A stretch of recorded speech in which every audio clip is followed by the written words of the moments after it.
Channel I সংবাদ।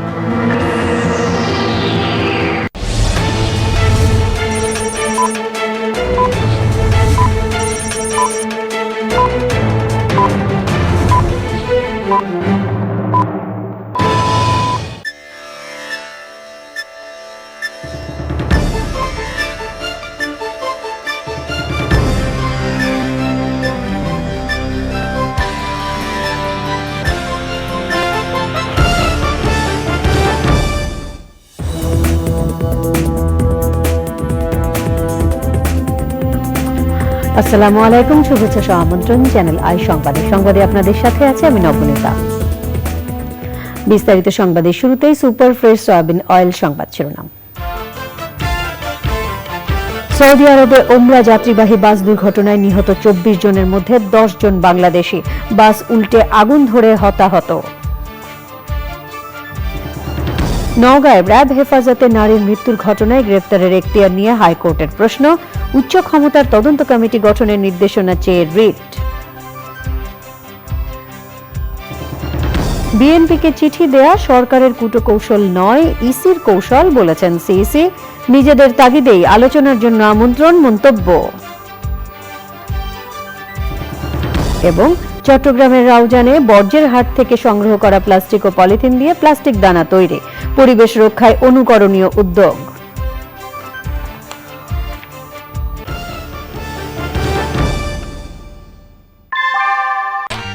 গরমে দাপাদাপি, ঘরের চালের স্থায়ী সমাধান আরোয়ার সিমেন্ট শীট। এখনকার এই সংবাদ আয়োজনে একই সঙ্গে চ্যানেল ইউটিউব চ্যানেল এবং ইউটিউবে লাইভ স্ট্রিম হচ্ছে। যাচ্ছে পুরো সংবাদে। সৌদি আরবে ওমরা যাত্রীবাহী বাস দুর্ঘটনায় নিহতদের মধ্যে 10 জন বাংলাদেশি। সৌদিতে বাংলাদেশ কনসুলেট বিষয়টি নিশ্চিত করেছেন। নিহতের সংখ্যা বেড়ে 24 জনে দাঁড়িয়েছে। মৃতের সংখ্যা আরও বাড়তে পারে বলে আশঙ্কা করা হচ্ছে। সোমবার ওমরা যাত্রী বহনকারী বাসটি দক্ষিণ পশ্চিমাঞ্চলীয় আশির প্রদেশে এবং আভা শহরের সঙ্গে সংযোগকারী একটি সেতু অতিক্রমের সময় উল্টে যায়। এক পর্যায়ে বাসটিতে আগুন ধরে যায়। এই ঘটনায় বাংলাদেশ কনসুলেটের শ্রম ও কনসালের নেতৃত্বে একটি টিম কাজ করছে। আহতদের স্থানীয় হাসপাতালে চিকিৎসা দেওয়া হচ্ছে। তবে প্রত্যক্ষদর্শীরা জানিয়েছেন নিহতদের বেশিরভাগ ইয়েমেনের নাগরিক। নওগাঁয় র্যাবের হেফাজতে সুলতানা জেসমিনের মৃত্যুর ঘটনায় রাষ্ট্রপক্ষের কাছে 3 প্রশ্নের উত্তর জানতে চেয়েছেন হাইকোর্ট। আদালত বলেছেন ওই ধরনের ঘটনায় র্যাবের গ্রেফতার করার এখতিয়ার আছে কিনা, গ্রেফতার হওয়ার পর হাসপাতালে নেয়ার আগ পর্যন্ত কি হয়েছিল এবং কি করে মাথায় আঘাত লেগেছে সবই জানতে চান আদালত। অ্যাটর্নি জেনারেল বলেছেন আইনের কোনো ব্যত্যয় হয়নি, তারপরও কারো অপরাধ হয়ে থাকলে তাকে ছাড়া হবে না। মাজহুল হক মান্না জানাচ্ছেন। হাইকোর্টের নির্দেশে নওগাঁয় র্যাবের হেফাজতে সুলতানা জেসমিনের মৃত্যুর ঘটনায় মেডিকেল প্রতিবেদন দাখিল করে রাষ্ট্রপক্ষ। অ্যাটর্নি জেনারেল বলেন, ফেসবুক আইডি হ্যাক করে প্রতারণা করা হয়েছে, এমন অভিযোগ র্যাবের কাছে করেছে সরকারি এক কর্মকর্তা। তারই পরিপ্রেক্ষিতে গ্রেপ্তার করা হলেও ওই নারী কিছু সময়ের মধ্যে গুরুতর অসুস্থ হয়ে পড়েন। তবে র্যাবের হেফাজতে নয়, হাসপাতালে তার মৃত্যু হয়েছে বলে উল্লেখ করেন তিনি। পোস্টমর্টেম রিপোর্টটা দেখবেন যে পোস্টমর্টেম উনি প্রিলিমিনারি কিছু কাগজপত্র দেখিয়েছেন, কিন্তু সেটা ফাইনাল কোনো ডিসিশন না, তার মৃত্যুজনিত কারণে ফাইনাল কোনো ডিসিশন না। এই বিষয়গুলো কোর্ট দেখতে চেয়েছে। আর দ্বিতীয়ত, র্যাব যে কাজগুলো করেছে এই কাজগুলো কতটুকু আইনসঙ্গত, র্যাবের যে ম্যানুয়াল আছে সেই ম্যানুয়াল অনুযায়ী কাজগুলো করেছেন কিনা সে বিষয়টা আগামী ডেটে এই বিষয়গুলোর উপর হিয়ারিং হবে। ডিভিশন বেঞ্চের 2 বিচারপতি হাইকোর্টের কাছে জমা দেওয়া ওই নারী ও সরকারি কর্মকর্তার কথোপকথনের লিখিত কপি আলাদাভাবে পড়ে রাষ্ট্রের প্রধান আইন কর্মকর্তার কাছে কিছু প্রশ্নের উত্তর চান। ওনার বক্তব্য ছিল যে 24 ঘন্টা র্যাব তাদের হেফাজতে রেখে দিয়েছে, যেটা আইন বিরোধী, এবং ওনাকে টর্চার করে মেরে ফেলা হয়েছে। তো আমি ওনাকে আদালতের কাছে দেখালাম সবগুলো, যে উনি যে বলেন 24 ঘন্টা, একটা সম্পূর্ণভাবে অসত্য বক্তব্য। ময়নাতদন্তের রিপোর্টটা আসার পরে এটা যদি উনি দেখেন ময়নাতদন্ত রিপোর্টে কি আসে এটা দেখে বাকি করার জন্য। তো আদালত আগামী বুধবার পর্যন্ত সময় রেখেছেন। অ্যাটর্নি জেনারেল আদালতকে বলেন, পোস্টমর্টমের পূর্ণাঙ্গ রিপোর্ট আগামী বুধবার জমা দেবেন তারা। ওই দিন শুনানির তারিখ ঠিক করে হাইকোর্ট বলেছেন আদালত সবকিছু ভালো করে দেখে আদেশ দেবেন। মাজহুল হক মান্না, চ্যানেল আই, ঢাকা। চলতি পথে র্যাব টহল দলের কাছে এক সরকারি কর্মকর্তার অভিযোগ থেকে এক নারীকে আটক করার পর জিজ্ঞাসাবাদ জিজ্ঞাসাবাদের সময় র্যাবের দাবি অনুযায়ী তার অসুস্থ হয়ে পড়া এবং চিকিৎসকের সনদ অনুযায়ী মস্তিষ্কে রক্তক্ষরণে তার মৃত্যুর ঘটনায় অনেকগুলো প্রশ্ন উঠেছে।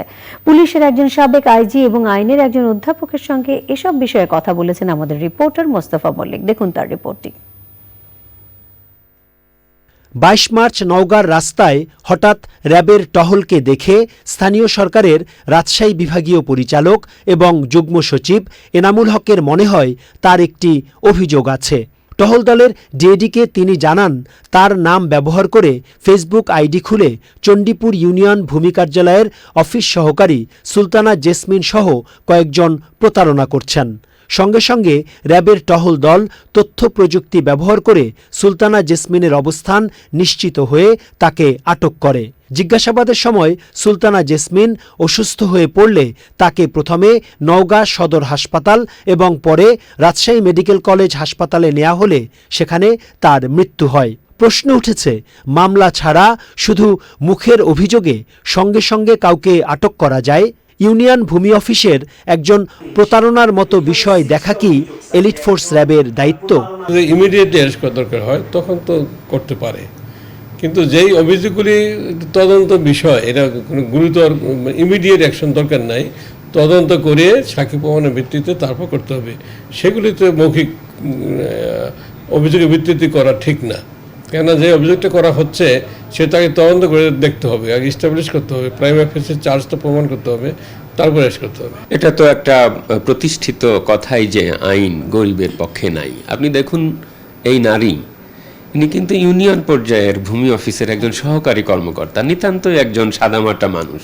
তার সহকর্মী, আশেপাশের মানুষজন এত বড় প্রতারক হলেও এটা কিন্তু মানুষজনের জানবার কথা, এটা কিন্তু আড়ালে থাকবার কথা নয়।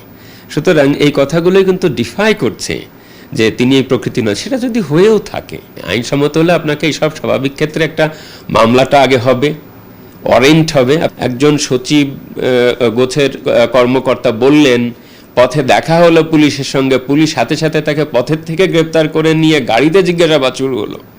এই যে ডিউ প্রসেস অফ ল, আইনের যথাযথ পদ্ধতি, আপনাকে বলতে হবে আপনি গ্রেফতার। আপনি নারী হলে তার ব্যাপারে আলাদাভাবে জিজ্ঞাসাবাদের জায়গা আছে কিনা সেটা দেখতে হবে। কোথায় আপনার জয়পুরহাটে আছে, আপনি কেন নওগাঁ থেকে গ্রেপ্তার করে নিয়ে যাবেন, আর নওগাঁ থেকে কোন পরিস্থিতিতে? যুগ্ম সচিব পদমর্যাদার একজন কর্মকর্তা কেন পুরনো একটি ঘটনায় র্যাবের টহল দলের কাছে আগে গেলেন এবং পরদিন কথিত অভিযুক্ত যখন মৃত্যুশয্যায় তখন মামলা করলেন, সে বিষয় নিয়েও প্রশ্ন উঠেছে। কোর্টের কিন্তু একটা গাইডলাইন আছে এই কিভাবে গ্রেফতার করতে হবে, এবং গ্রেফতার করে যে সাথে সাথে তাদেরকে ফোন দিতে হবে, তার স্বাস্থ্য পরিস্থিতি খেয়াল করতে হবে। তো এখানে আমি একটা বর্ণনায় দেখেছি যে গাড়িতে তুলে তাকে জিজ্ঞাসাবাদ করা হয়েছে, কেননা বলা হচ্ছে নিকটস্থ ক্যাম্প নেই। এখানে একটা প্রসেসুয়াল ব্যত্যয় হয়েছে বলে আমি মনে করি। কারণ এখানে দেখেন যে বলা হচ্ছে যে তোমার মা অসুস্থ, তার সন্তানকে, জেসমিনের সন্তানকে তারা ফোন দিচ্ছে। অসুস্থ হওয়ার পরে কেন ফোন দিতে হবে? গ্রেফতার করার পরেই তো আপনার আত্মীয় স্বজনকে জানাতে হবে যে আপনার অমুককে গ্রেফতার করা হয়েছে। যে কোনো অস্বাভাবিক মৃত্যু আমাদেরকে সাধারণ নাগরিক হিসেবে বিচলিত করে। এখানে তো মামলায় আমি যদি একদিন পরে হয়েছে, আর এই যে অভিযোগটা, এটা গুরুতর কোনো অভিযোগ না যে এখনই তাকে অ্যারেস্ট করতে হবে, এখনই তো অ্যাকশন নিতে হবে। এটা তদন্ত করে সাক্ষী প্রমাণ থেকে তার নেওয়া উচিত ছিল। কাজে এক্ষেত্রে অনেক ব্যর্থ হয়েছে, আইনে কিছু ব্যর্থ হয়েছে। অধ্যাপক মাসুম বিল্লার মতো আইন বিশেষজ্ঞরা বলছেন, র্যাব যখন ক্রসফায়ারের বদনাম থেকে খুব ভালোভাবেই বের হয়েছিল, তখন সুলতানা জেসমিনের মৃত্যুর ঘটনা নতুন করে বিতর্কের মুখে ফেলল। Mostafa Mallik, channel I, Dhaka.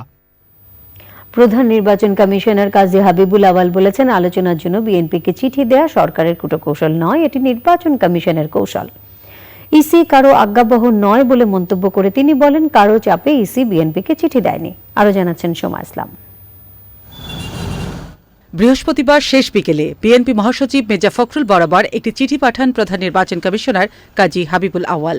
চিঠিতে ইসির সাথে বিএনপি ও সমমনা দলগুলোকে আলোচনায় বসার আহ্বান ছিল, তবে আলোচনার বিষয়বস্তু ও দিনক্ষণ ছিল না। বিএনপি মহাসচিব ইসির চিঠিকে প্রত্যাখ্যান না করে পাল্টা শর্ত জুড়ে দিয়ে বলেছেন, আলোচনা হতে পারে, তবে সেটি হবে তত্ত্বাবধায়ক সরকার ইস্যুতে। নির্বাচন কিভাবে হবে, কোন ব্যবস্থায় হবে। 4 দিন পর ব্রিফিংয়ে সিইসি বিএনপিকে চিঠি পাঠানোর কারণ এবং উদ্দেশ্যের কথা জানালেন। আমরা কিন্তু সংলাপে আহ্বান করি নাই, সংলাপ বিষয়টি কিন্তু আনুষ্ঠানিক। আমরা কোনোভাবেই ওনাদেরকে সংলাপে আমন্ত্রণ জানাইনি। আমরা সুস্পষ্টভাবে বলেছি আনুষ্ঠানিক না হলেও, আনুষ্ঠানিক অর্থ সংলাপ না হলেও অন্তত অনানুষ্ঠানিক আলোচনায় আপনারা আসতে পারেন। অনেকে বলতে চেয়েছেন এটা সরকারের একটি কূটকৌশল। আমি আপনাদের মাধ্যমে পুরো জাতিকে অবহিত করতে চাই, আশ্বস্ত করতে চাই, এই পত্রের সাথে সরকারের কোনো রকম সংস্রব নাই বা ছিল না। যদি কেউ এটাকে কূটকৌশল মনে করতে চান তাহলে এটা নির্বাচন কমিশনের কূটকৌশল হতে পারে, সরকারের কূটকৌশল এটা নয়। তবে বিএনপির দাবি নির্বাচনকালীন সরকার ব্যবস্থা কি হবে তার মীমাংসা করা, এটি ইসির এখতিয়ার আছে কিনা সে বিষয়ে স্পষ্ট উত্তর দেননি সিইসি। সরকারের আজ্ঞাবহ হয়ে কোনো কাজ আমরা করব, আমরা সরকারের আজ্ঞা বহন করিনি।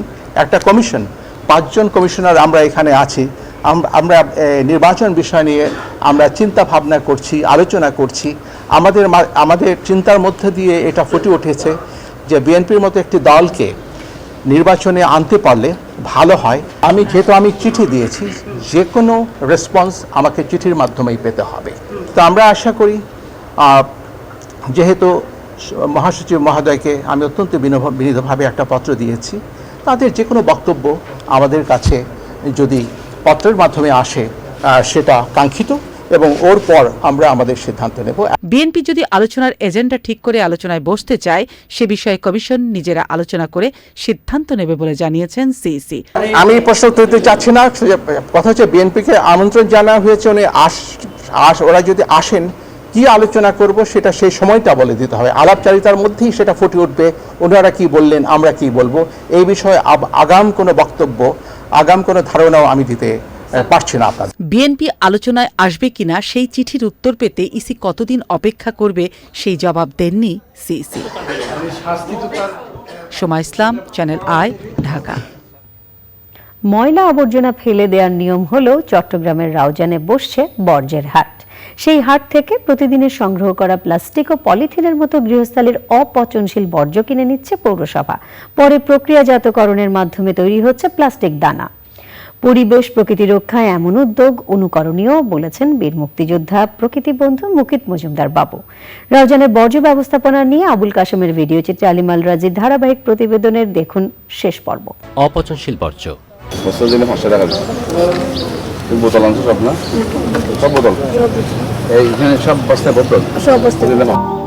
পৌর মেয়রের এমন উদ্যোগে একদিকে যেমন পরিবেশ সুরক্ষা হচ্ছে, তেমনই হচ্ছে বহু মানুষের কর্মসংস্থান। 9টি ওয়ার্ডের বিভিন্ন স্থান থেকে এসব আবর্জনা কুড়িয়ে আনেন শ্রমজীবী মানুষ। এতে নিশ্চিত হচ্ছে তাদের জীবন জীবিকাও। টুকাইতেছি, একটা ঘরের সংসার চলতেছে, এগুলা পুরসভার ভিতর থেকে টুকাইতেছি, এগুলা পোলাপান করে খানা দানা করে। এগুলা দিয়ে বসে থাকলে তো কেউ 1 টাকা দিবে না, আমরা 10 টাকা পাইলে এটা অনেক ভালো, অনেক উপকারের। সংসারের খরচ তো চলবে, পোলাপাইনের খরচ চলবে। রাস্তাঘাট পরিষ্কার থাকে, বাড়িঘর পরিষ্কার থাকে, মশামাছির বাঁচি থাকে। রওজানের পরিণতি এত সুন্দর হয়েছে, খুব কইবার মতন নয়। এই মহোৎসব আসার পর থেকে যেমন দেশ বিদেশের মধ্যে এরকম আনাচে কানাচে সমস্ত জায়গা পরিষ্কার করে দিয়েছে, এত সুন্দর লাগছে।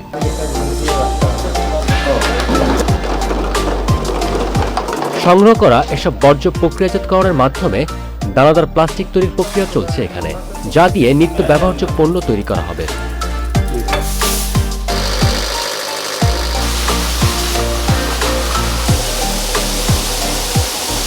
রাউজান পৌরসভাকে পরিষ্কার ও পরিচ্ছন্ন এবং দূষণমুক্ত করতে সব ধরনের চেষ্টা করা হচ্ছে বলেন মেয়র। বিভিন্ন ইউনিয়ন থেকে এখানে বাসাবাড়ি করে মানুষ আছে, যার কারণে এখানে ময়লা আবর্জনা প্লাস্টিক পলিথিন আমরা বেশি, আমি দায়িত্ব নেওয়ার পর দেখেছি যে বেশি আবর্জনা বলা ছিল, সেটাকে মূলত পরিচ্ছন্ন রাখার জন্য, পরিবেশ বান্ধব আধুনিক শহর গড়ে তোলার জন্য আমরা কাজ করছি।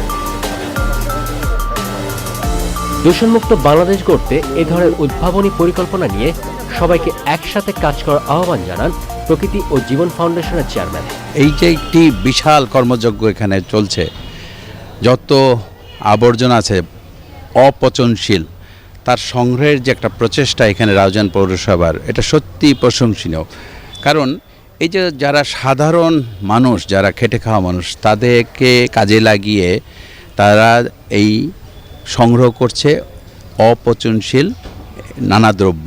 এবং এই যে বর্জ্য, এই এক একটা বস্তা 100 টাকা করে কিনে নিচ্ছে পৌরসভা, এই রাউজান পৌরসভার মেয়রের এই উদ্যোগটা সত্যি প্রশংসনীয়।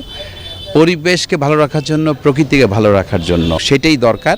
বাংলাদেশকে ভালো রাখার জন্য, পরিবেশকে ভালো রাখার জন্য, প্রকৃতিকে ভালো রাখার জন্য, আমাকে ভালো রাখার জন্য, আমাদের ভবিষ্যৎ প্রজন্মকে ভালো রাখার জন্য এবং এই দেশটাকে ভালো রাখার জন্য এটা খুবই জরুরি। পৌরবাসী বলছেন, পরিবেশ প্রকৃতি সুরক্ষায় এমন উদ্যোগে রাউজান হয়ে উঠতে পারে একটি আদর্শ পৌরসভা। আলিমাল মাজি, চ্যানেল আই, রাউজান, চট্টগ্রাম। এরই সাথে সংবাদে নিয়ে নিচ্ছে অশোক লীল্যান্ড ইফাদ অটোজ লিমিটেড বিরতি। ফ্রুটিকা। বিরতির পর আমন্ত্রণ আরও একবার। রমজান শুরুর প্রথম থেকেই চরম যানজটে ভোগান্তিতে রাজধানীবাসী। আধা ঘন্টার পথ পেরোতে সময় লাগে কয়েক ঘন্টা। ট্রাফিক কর্মকর্তারা বলছেন, রাস্তার আয়তনের তুলনায় অতিরিক্ত যানবাহন, বিকেলে একসঙ্গে সব ধরনের যানবাহনের রাস্তায় বের হওয়া এবং ট্রাফিক আইন না মানায় এই অবস্থা। আরো জানাচ্ছেন শাকের আদনান। রাজধানীর যানজট নতুন কোনো বিষয় নয়, তবে সবচেয়ে বেশি সমস্যা হয় রোজার সময়। রোজায় সকাল কিংবা বিকেল সবসময় সড়কে যানজট লেগেই থাকে। কয়েক মিনিটের পর যেতে যেন সময় শেষ হতেই চায় না। খুবই খারাপ ভাইয়া, খুবই খারাপ, মানে একদম বলার মতো না। ঘন্টার পর ঘন্টা রাস্তায় দাঁড়ায় থাকতে হয়। টাইমে দেখা গেছে আপনার মতিঝিল থেকে বনানী আসতে 2 ঘন্টা লাগে। নর্মালি কত 40 মিনিট। প্রধান সড়কের বড় অংশ দূরপাল্লার যানবাহন পার্ক করে রাখায় যানজট বাড়িয়েছে কয়েক গুণ। এর সঙ্গে আছে রাজধানীর বিভিন্ন সড়কে ইউটার্ন করার জায়গার সংকট। এখন অনেক জায়গায় যে ইউটার্নগুলো দিয়ে রাখছে, এই যে এখানে দেখুন একটা ইউটার্ন দিছে, গাড়িগুলো ঘুরতে ঝামেলা। যে জায়গা পাই না আজকে চাপাই যাচ্ছে গাড়ি, জায়গা না, একটা ব্যবস্থা করতে হবে। সব টার্মিনালে গাড়ি, কিন্তু এখানে দেখা গেছে রাস্তার 50% জায়গা বাসের দখলে থাকে, স্টান হয়ে আছে। এখানে 1 ঘন্টা, সেখানে প্রায় 1.5 ঘন্টা 15 ঘন্টা লেগে যেতেছে। রমজানকে কেন্দ্র করে গুরুত্বপূর্ণ বিভিন্ন পয়েন্টে অতিরিক্ত ফোর্স মোতায়েন, সার্জেন্টদের অতিরিক্ত সময় ডিউটি, ভোর 6:30 থেকে রাত 10:30 পর্যন্ত প্রয়োজনে একাধিক শিফটে দায়িত্ব পালন এবং রাস্তায় বড় কর্মকর্তাদের নজরদারি সহ ট্রাফিক ব্যবস্থাপনায় বিভিন্ন পদক্ষেপ নেওয়া হয়েছে। তবে এসব ব্যবস্থা নেওয়ার পরও কি যানজট কমেছে? চলে রোজার মাসে গাড়ি ঘোড়ার প্রেশারটা বেশি, অল্প সময়ের মধ্যে বেশি গাড়ি পার করতে হয়। অন্য সময় যেটা আমরা 5 ঘন্টায় পার করি, রোজার মাসে সেই 5 ঘন্টার গাড়িগুলোই শেষের 2 ঘন্টায় পার করতে হয়। এই কারণে প্রেশারটা বেশি হয়। এমআরটি বড় বড় প্রজেক্টগুলো আছে, ওগুলো না হওয়া পর্যন্ত এটা সম্পূর্ণভাবে যাবে এটা আশা করা যাবে না হয়তো, বাট আমাদের চেষ্টা অব্যাহত থাকবে। রাজধানীর যানজট সহনীয় পর্যায়ে আনার দাবি জানিয়েছেন নগরবাসী। সারা বছর ধরে রাজধানীর বিভিন্ন সড়কে যানজট থাকে, আর এই যানজট রমজানের সময় অনেক বেশি বেড়ে যায়। প্রধান সড়ক থেকে অলিগেলুতেও এই যানজট ছড়িয়ে পড়ে। যারা ভোগান্তি পোহাচ্ছেন, যারা যাত্রী রয়েছেন, তারা বলছেন এখনই যদি কার্যকরী পদক্ষেপ না নেওয়া হয় তাহলে আরও সামনে যে রমজানের দিনগুলো রয়েছে আরও বেশি করে ভোগান্তি পোহাতে হবে। রাজধানীর ফার্মগেট থেকে শাকের আদনান, চ্যানেল আই। পরিকল্পনা প্রতিমন্ত্রী ডক্টর শামসুল আলম বলেছেন, নারী রাজনৈতিক ও অর্থনৈতিক ক্ষমতায়নে বর্তমান সংস্কার তৎপর। বাংলাদেশ মহিলা পরিষদের উদ্যোগে তথ্য প্রযুক্তিতে নারীর অভিগম্যতা এবং চতুর্থ শিল্প বিপ্লবের প্রস্তুতি বিষয়ক প্রাক বাজেট আলোচনায় প্রধান অতিথির বক্তৃতায় তিনি কথা বলেন। পরিষদের সভাপতি ডক্টর ফৌজিয়া মুসলিমের সভাপতিত্বে আলোচনায় মূল প্রবন্ধ উপস্থাপন করেন জাহাঙ্গীরনগর বিশ্ববিদ্যালয়ের অর্থনীতি বিভাগের অধ্যাপক শর্মিন্দ নীলর্মে। স্বাগত বক্তব্য রাখেন পরিষদের সাধারণ সম্পাদক মালেকা বানু।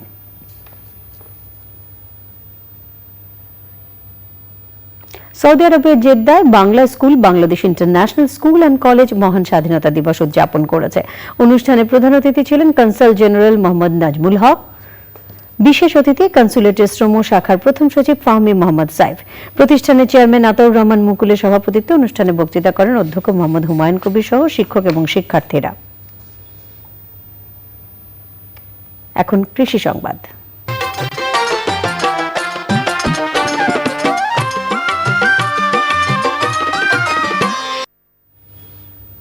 ভোলায় এবার তরমুজের ভালো ফলন হয়েছে। রমজানের তরমুজের চাহিদা থাকায় ভালো দামে বিক্রিও হচ্ছে বাজারে। বরগুনায় ভারী বৃষ্টিপাতে তরমুজের ব্যাপক ক্ষতি হয়েছে। এখন দেখবেন প্রকৃতি সংবাদ।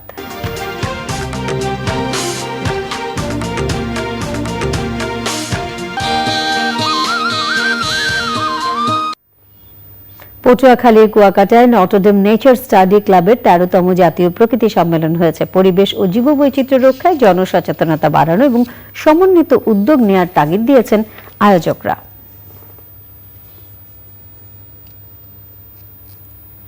পপুলার লাইফ ইন্স্যুরেন্স বাণিজ্য সংবাদ।